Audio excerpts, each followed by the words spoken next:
Okay, gawa tayo ng pansit puso. Puso ng saging. So, nagprito ko ng tokwa dyan. So, it's clean. Don't worry.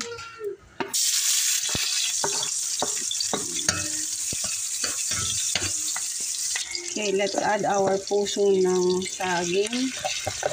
Wash and nilamas na sa asin. Ito na. Lagyan ng paminta. Then, patis.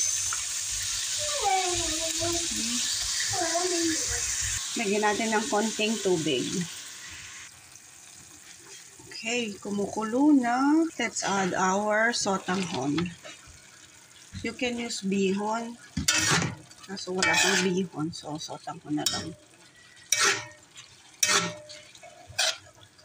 Ilagay natin yung tokwa. Tokwa, guys. Tokwa.